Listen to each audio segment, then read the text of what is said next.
We're in the Macmillan Museum of Art here in Boston, and we're in an exhibition called Gateway to Himalayan Art, which showcases some of the great works in the collection of the Rubin Museum in New York. And I was immediately drawn to this very special type of painting, which is red ground with gold paint. And red ground paintings, or martang, are a special format associated with the Buddha Amitabha and his lotus family, which includes the Bodhisattva Avalokiteshvara and his emanations.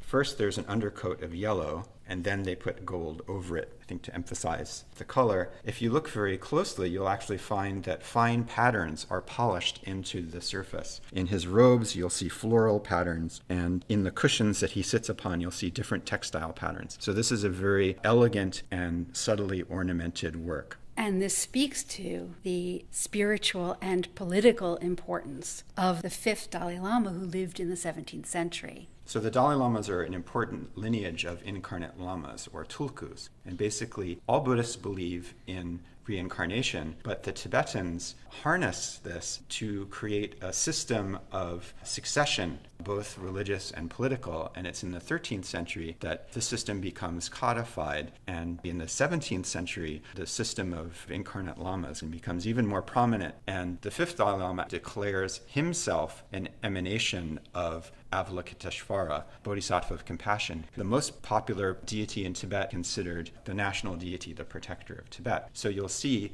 that Fifth Dalai Lama seated in the center, and he's surrounded by the important members of his incarnation lineage. He is holding a lotus, the symbol of the Bodhisattva Avalokiteshvara. So that indicates that he is an emanation of Avalokiteshvara that sits directly above him. And he's holding a vase of long life, which indicates that this painting was probably done in the Fifth Dalai Lama's own lifetime. On his face, he has a small mustache, which is associated with the physical appearance of the Fifth Dalai Lama. So even within this very idealized portrait as an emanation, there are still personal details of his appearance. This figure is formed by these curving, delicate lines that so perfectly describe this drapery that flows around him. On top of the gold surface, the artist has come back with a red pigment, and because there's not shading or landscape and other details, the quality of line really stands out here, the modulation of the brush. And so you can see the line thins and thickens as the drapery curves, and it shows off the artist's skill with the brush. Surrounding him are figures that speak to the legitimacy of his political power and also his religious authority. To Avalokiteshvara's left, you see the founder of the Tibetan Empire, who is also considered an emanation of Avalokiteshvara, and you can see this indicated by the tiny Buddha head peeking out of his turban. And this is one of the reasons that the selection of Avalokiteshvara was so important, because then it put the Fifth Dalai Lama in the direct incarnation lineage of the founder of the Tibetan Empire, and therefore his legitimate successor.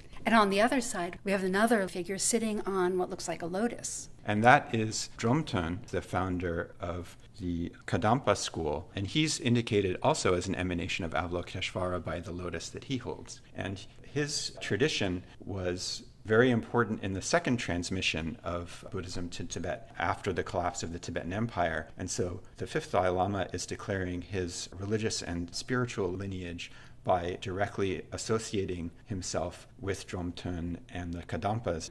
And we see more figures with halos. To the left of the Fifth Dalai Lama's head, you see the first Dalai Lama. To his right, the second Dalai Lama. And then to the lower left, the third Dalai Lama, who is in fact the first historical figure to be called Dalai Lama, a title bestowed upon him by the Mongol Alsan Khan.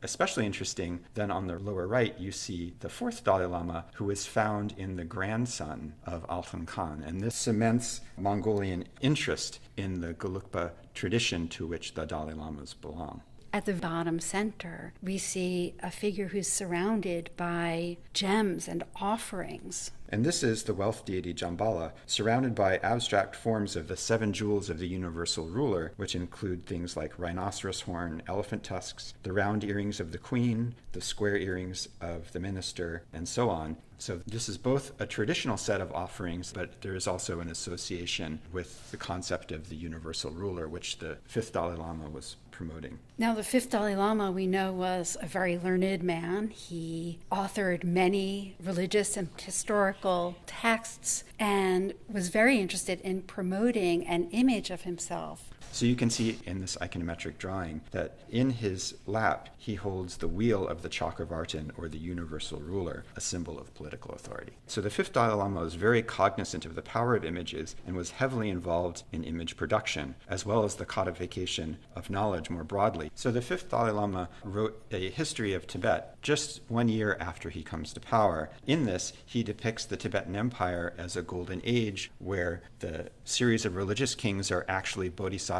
incarnate who convert Tibet to Buddhism, and he positions himself as the reincarnation of one of those religious kings.